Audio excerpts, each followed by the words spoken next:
And with that, I'm going to introduce our speaker tonight. Ian Donnis is a seasoned reporter and the host of the weekly Political Roundtable from the Public's Radio, which is Rhode Island Public Radio. The Washington Post has called him one of Rhode Island's best political reporters. And we are so pleased, Ian, to have you here with us tonight. Thanks you for joining us and accepting our invitation. With that, I'll turn it over to you. Well, thank you, Jessica, and thank you for that warm introduction. I've been a reporter in Rhode Island for more than 20 years now. I've been at what we call the Public's Radio, formerly Rhode Island Public Radio and formerly WRNI since 2009. And before that, I had been at the Providence Phoenix, and which we no longer have, but the former alternative news weekly.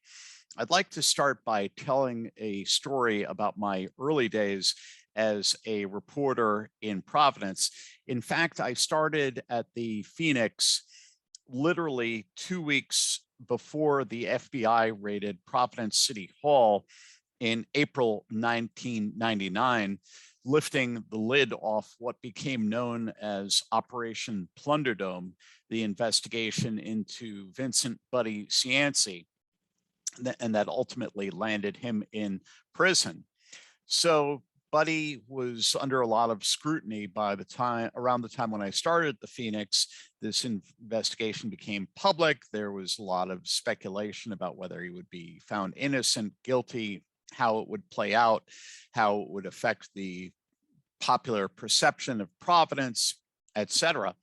And I had one of my first interviews with Buddy in his office at City Hall. And at the time I was working on two stories that I wanted to speak with him about. One was about how there were a number of problems in the Providence Police Department at the time. It was quite a dysfunctional agency back then. And also the Providence Place Mall was brand new. And I was doing a story on how that would affect the arts and culture scene in downtown Providence. So after a surprisingly short wait, I was ushered into Buddy Cianci's office, where he was seated behind a palatial desk. And he greeted me with a wave of his hand and said, "Well, what do you want to talk about today?" And I explained that I'd told his assistant Doreen that I wanted to talk about the police and the mall. And he looked me squarely in the eye and said, "Well, Doreen only told me that you wanted to talk about the mall." And I looked back at him and said, "Well, no, I told Doreen I wanted to talk about the mall and the police." He's like, "Doreen told me different." And we go back and forth like this a couple of rounds, and we're sizing each other up. And finally he bangs his desk violently and shouts at me, "I'm the one who sets the rules here, not you." And I just kind of looked back at him, and I thought that was interesting. It's not every politician or every mayor who acts in such a way. And I'd been a reporter for some time before that particular interview. So I started by asking him some questions about the mall, and he answered all my questions about the mall. And 10, 15 minutes later, he said, "Well, what do you want to know about the police?" And he wound up answering all my questions about the police. And despite the shadow cast by the Plunderdome investigation, I guess he had a pretty light schedule that day, because he was very generous with his time. And he wound up regaling me with stories about earlier episodes in his lengthy 2 tenures as mayor of Providence, which stretched back to when he was first elected in 1974. And he was talking about a sanitation workers strike back in the 1980s, and how he posted police officers armed with shotguns on the back of sanitation trucks to break the strike. And he turns to me with a conspiratorial whisper and says, "What people didn't know was the guns weren't loaded." And he laughs, and I had to laugh a little bit too. So I tell this story as a window on what it's like being a reporter in Rhode Island, or maybe someone interested in podcasting. There's a lot of colorful stuff in Rhode Island, a lot of interesting stuff, some stuff that makes you want to laugh, some stuff that makes you want to cry, and a lot in between. And, Buddy Cianci was a pretty remarkable character. He was, there are not a lot of characters like him in American politics. He was known across the country. Of course, he died a couple of years ago, so he's no longer with us.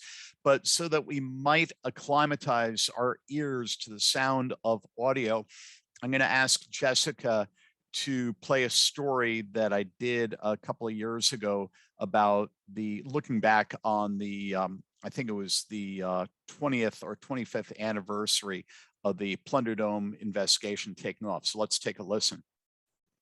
I just remember it was a beautiful sunny spring day in Providence. Wednesday, April 28th, 1999.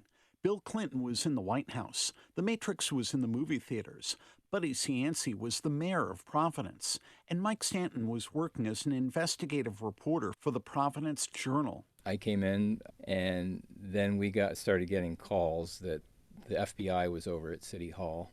The FBI was at City Hall because of a corruption probe dubbed Operation Plunderdome. Stanton grabbed a notepad and sprinted. So I rushed over there, and the tax office was closed, and FBI agents were carrying boxes out of City Hall. The idea of FBI agents carrying boxes out of City Hall was a long way from the image presented by Cianci during his first run for mayor back in 1974. Take a good look at the face on your TV screen. It belongs to Cianci, Buddy Cianci. Cianci burst onto Rhode Island's political scene after making his name as an up-and-coming prosecutor in the Attorney General's office. Cianci is so incorruptible, he headed up the anti-corruption strike force in this state. And Cianci moves with so much personal conviction, he's willing to run as a Republican in this of all cities, in this of all years.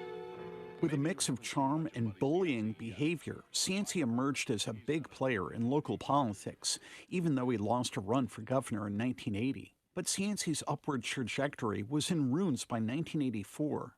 That's when he pleaded no contest to assaulting a man he suspected of having an affair with his wife. The sentencing was carried on live TV. Threw an ashtray at him. The victim deflected it before it hit him. The defendant attempted to hit him with a log and was only stopped through the intervention of a third person. And more importantly, the defendant attempted 2 times to burn the victim with a cigarette and finally accomplished this by deliberately pushing his lighted cigarette in the victim's face, his left eye, and burning. Cianci got a suspended sentence and resigned as mayor. Around this time, the Wall Street Journal disparaged Providence as a smudge on the way to Cape Cod. The newspaper said Rhode Island was infested with crime and corruption and served as the base for the New England mob. But Providence's national reputation was on the rise, even before Cianci staged an improbable comeback in 1990. Now the campaign is nearly over, and it's up to you.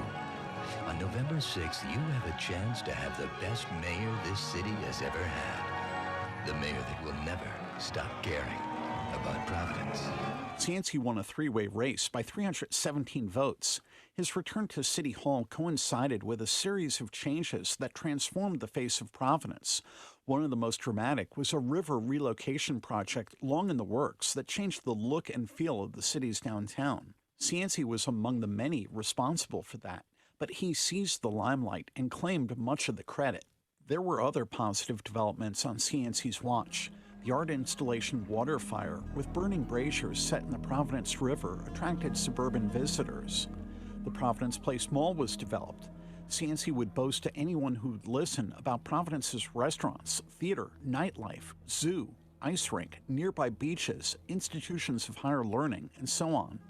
The mayor was so popular that he ran for re-election uncontested in 1998. He was at the height of his glory. Once again, Mike Stanton.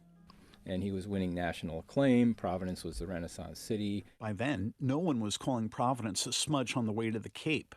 But there was an underside to the nationally hyped Providence Renaissance. And then came a knock on the door at Cianci's East Side home. It was his longtime nemesis, FBI Special Agent Dennis Aiken. Other agents ranged through City Hall. It was the morning of April 28, 1999. I knew it was right. It was no surprise to me that it was coming down again. Philip West led the good government group Common Cause of Rhode Island at the time. He was unsurprised that Cianci was back in hot water, in part since 22 people from his first tenure back in the 70s and 80s were convicted of crimes. In Providence, it seemed to be so clear that almost everything was for sale. In 2001, Cianci was indicted on 27 counts alleging racketeering, bribery, and extortion. He maintained his innocence. I'm not guilty of this stuff, and I'm going to fight it as long as I can, as far as I can, and I will go all the way to the Supreme Court, The Hague, wherever they want to go, because this is not true. But Cianci was convicted of a single count of racketeering conspiracy, and he was sentenced to serve about 5 years in federal prison. The judge likened Cianci to Dr. Jekyll and Mr. Hyde because of his mix of political gifts and his penchant for self-inflicted wounds. Cianci left the mayor's office in 2002, and he was never able to get back in. His legacy remains a subject of debate. An agreement presided over by Cianci back in the 90s blew up the size of the city's unfunded long-term pension obligations. That's a ticking time bomb still in search of a solution. Another unresolved issue is the long-standing underperformance of Providence's public schools. Despite these nagging problems, Cianci tried staging another comeback in 2014. And people like Mario Santamassimo of North Providence still admired him. Yeah, he's smart, very smart, good politician. He knows how to work the system, get the system going. Cianci was 73 at the time, but he remained glib and quick with a retort when asked about his checkered past. About what you can, the person who's going to win this election is the person who can capture the imagination of the people of Providence. Cianci got 45% of the vote in 2014, so he still had a hold on a lot of people's imagination in Providence. But Jorge Elorza won election as the third mayor after the Cianci era. Cianci died from an illness 2 years later. So how much has City Hall changed since Cianci left office almost 20 years ago? I think with any political system, you're always going to have patronage. You're always going to have people looking for jobs. Former Pro-Joe reporter Mike Stanton, now a journalism professor at the University of Connecticut. But we certainly haven't seen, the open scandals that we saw during Operation Plunderdome or the FBI coming in with subpoenas and grabbing records and arresting city officials. Love him or hate him, the former mayor remains part of Rhode Island's brand. He figured prominently in the hit podcast Crimetown, and Trinity Repertory Company plans to stage a musical this fall based on Stanton's Cianci biography. So it's worth remembering that one of the jagged turns in the dramatic life of Buddy Cianci happened 20 years ago this Sunday. For the Public's Radio, I'm Ian Donnis. And you come from Rhode Island. Little old Rhode Island is famous for you.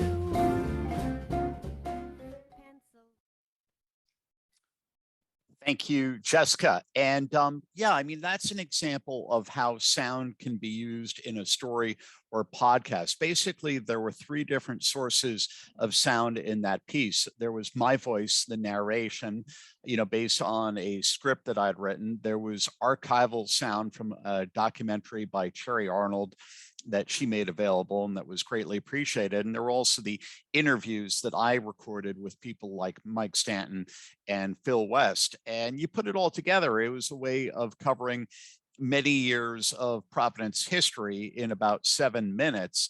And, that archival sound, when you can go back in history to a historic figure like Buddy Cianci facing his day in court, or the campaign commercials. I mean, the fact that he ran as an anti-corruption candidate in 1974, I mean, it's just, it's that kind of audio is so immediate. That's part of the beauty of sound, of radio, of podcasts. I love newspapers, but you're not going to get that kind of immediacy in reading a newspaper. So let me talk about interviewing a little bit. I believe in being open and upfront with people. That is the way I do my work as a reporter. I don't believe in gotcha interviews. I don't do hidden recorder interviews, things like that. There are a lot of times when people don't want to talk with me for a story. I've been ramping up my output of investigative reporting in recent years. If they don't want to talk, that's their prerogative. But a lot of times people do want to have their side of the story expressed. So you'd be surprised how many people will talk to you if you want to do a podcast or some kind of reporting of your own. It's always worth asking people. And if you're going to report or podcast about someone in a critical light, it's particularly vital that you give them an opportunity to respond. I mean, even if they don't want to speak on tape, they might want to issue a written statement, and you can put that in your own voice. And it's important to try and give people a chance to comment. So I think it's important to be open and upfront with people who you want to interview. I think it's important to be respectful. I mean, I don't shy from asking the toughest questions that I can think of. You know, we had House Speaker Joe Shikarchi on our Political Roundtable last week, and I try and prioritize what are the top public interest questions. What are the 8 or 10 best questions I can ask in a 14-minute interview. But I ask them in a respectful way. It's not that I think anyone that I report on is a bad person. It's about the public interest and trying to document what is happening. It's important in interviewing to ask questions that are direct and concise. If you ask a long and meandering question, it's a lot easier for your subject to avoid it. Sometimes reporters will ask an elected official or someone else a multi-part question, and the source will almost never answer all the different parts of the question. So it's much better to ask your questions in a series. Most reporters, like me, if they're doing an extended interview, will ask the quote unquote easier questions at the outset of an interview, and you kind of build up to your tougher, more confrontational questions. And I think there's a logic to that. It kind of helps to set the tone, and I think it's just a logical way to do it. It's important to be a good listener when you interview people. Sometimes people will say things that are surprising or unusual, and you really have to listen carefully. Of course, particularly if you deal with politicians like I do, there are a lot of talking points. There's a lot of effort to avoid making controversial statements or avoid making news. Sometimes elected officials or other sources think they can get away without answering a question. And if they try that with me, I will just repeat the question, and I will be persistent until I feel that they have made an honest effort to answer my question. I'll talk a little bit about podcasts. Podcasting has obviously become a really big thing in recent years. Many of you have probably heard a lot of podcasts, maybe Crime Town, which was really well done. I was really amazed by some of the archival audio they were able to come up with for Crime Town. And you can write a great script, you can write a great news story, but having audio from historic events or of events that happened in the past that were important or telling, that is really valuable. I mean, one time when Gordon Fox was the House Speaker in Rhode Island and he was facing controversy about 38 studios, Mike Stanton and I were Mike Stanton was still with the Pro-Show. He and I were following Fox around as Fox campaigned for votes in the Mount Hope section of Providence. And there was an old resident who was really upset at Fox and kind of took the piss out of him and was, practically on the verge of hollering at Fox and asking Fox, "Do you need a good swift kick in the pants?" And he might have said, "Good swift kick in the ass." And Gordon, tried to be humble, and he said, "Well, yep, maybe I do, and that's what I need to hear from constituents like you." So that was a pretty politically smooth way of handling it, but obviously Gordon Fox wound up having some other problems with the law. My point is that although Mike Stanton wrote a very good story in the Pro-Show that described this conversation, that there's a difference in being able to read about such a conversation and to actually hear it. Hearing it really takes you to the scene in a more vivid way than reading it can. And I love newspapers, and I believe that newspapers play a vital role. One of my favorite podcasts is The Daily from the New York Times. It's one of the things I love about it is it's a really economic, information-packed presentation of information. It's usually about 22 to 27 minutes. It can make you into an expert on a subject, and they cover a gamut of different issues from day to day. And I really appreciate that they seem to understand that people's lives are complex. They have a lot of things vying for their time. They're only going to take about 25 minutes of your time to get you up to speed on a big, important issue. And I think that's great. I think that kind of time length is really a sweet spot for a podcast of that complexity. There's some other podcasts that are like super long, more than an hour long. I was listening to a podcast by a self-help guy named James Altucher because there were very interesting elements of it, but it was like an hour 20 minutes. There might have been like 15 minutes of great stuff, and then a lot of stuff that I just wasn't interested in. So I stopped listening to it because I felt like the time commitment wasn't worth it for me. So that's something to consider as you're making a podcast. Not everyone is the New York Times. Maybe you have a small local story out of Warwick or Woonsocket or Westerly or West Warwick or Pawtucket. Maybe you want to tell a series of stories about something in your community. It doesn't even have to be 25 minutes. I mean, you could do you could have it be 5-minute episodes. You could have 10-minute episodes. The most important thing is that what you present in a podcast, it's typically not just a raw interview. It's a form of storytelling that's been shaped.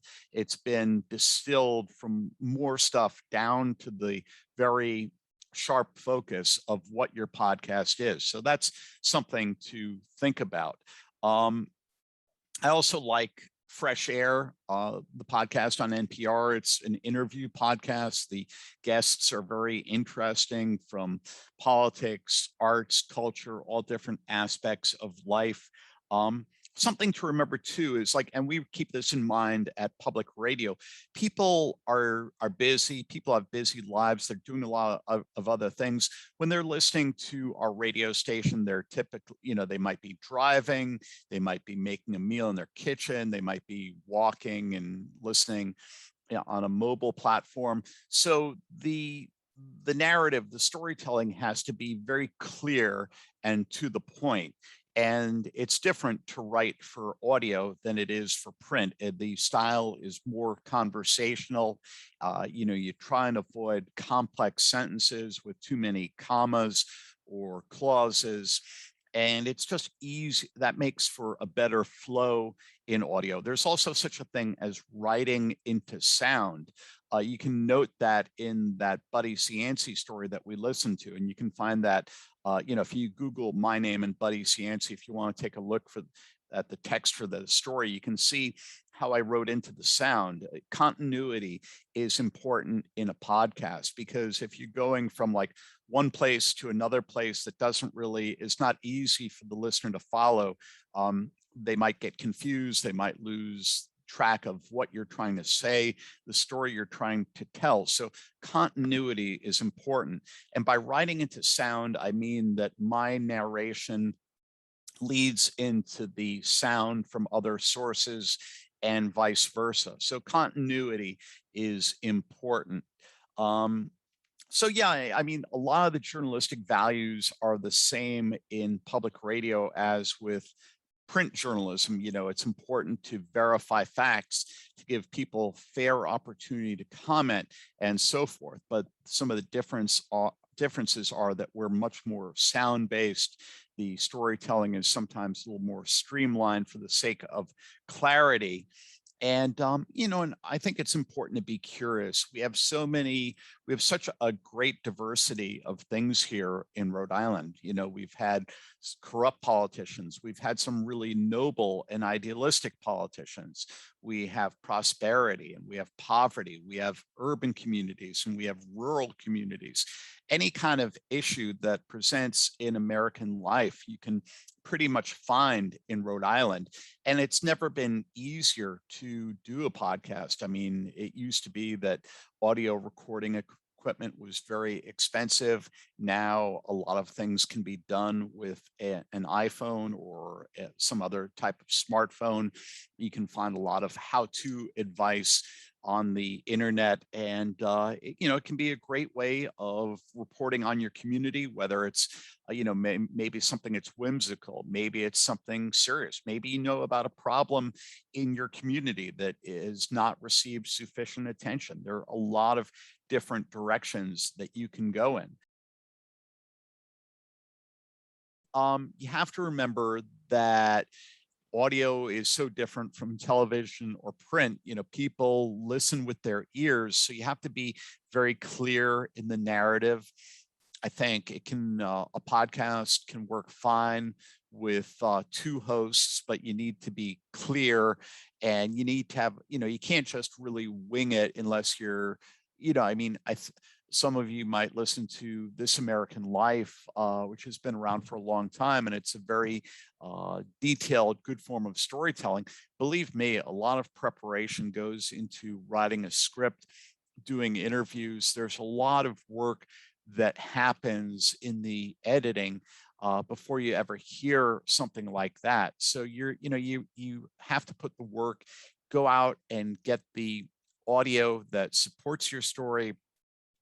You might have to transcribe it. You might have to figure out which parts you're going to use, which parts you're not going to use, what parts are relevant, what parts are not relevant, then write a script. And, you have to be clear about who is saying what. And you just have to be very deliberate when you're doing audio. Otherwise, it could be just a hodgepodge and very confusing to the audience that you're trying to reach. Reporters report on a lot of difficult issues, and I think, more communication is always a good thing. I mean, sometimes trust as a reporter or a podcaster, you're only as good as your reputation. And say you're taking on a sensitive topic. Let's say domestic violence. That has been a serious social problem for a long time. It became much more widely recognized in the 1980s. But despite that, and despite major drops in other categories of crime in most places in America, domestic violence remains very prevalent. So let's say you're interviewing a woman who has been subject to domestic violence, and say she's willing to go on the record, but is, understandably anxious or a little uncomfortable about talking about it. I think the way to approach that is just by having some initial conversations that are not recorded, so you can just try and establish a comfort level. I mean, be open and upfront about what your purpose is in interviewing this person. And, in that hypothetical example that I cite, maybe you're trying to shed light on the prevalence of domestic violence, and maybe that survivor has an interest in getting out her story to help other people. So I think just having more conversation, you don't have to say, well, look, the only way you can talk with me is on the record. I would always be, if a source is a little reluctant or uncomfortable or anxious or nervous, I would always be willing to talk with them beforehand. A lot of times I will have a coffee with a source or someone in government as a way of getting to know them and trying to just establish a relationship. There is nothing wrong with that. When I say a relationship, that doesn't mean that we are friends. It doesn't mean that I owe them anything. It doesn't mean that they owe me anything. It means just that we know each other a little bit. We know where each other stands, and we hopefully respect where the other is coming from. Man on the street or woman on the street interviews is fascinating. This used to be a standard trope of big and small newspapers. One of my first I was a newspaper reporter for years before getting into radio, and one of my first newspaper jobs was with a small daily newspaper in Fitchburg, Massachusetts, an old industrial town north of Worcester. And the paper had a regular feature, I think it was called Street Beat, where we were asked to go out and do, go to a local supermarket or something and ask people their thoughts on a question of the day.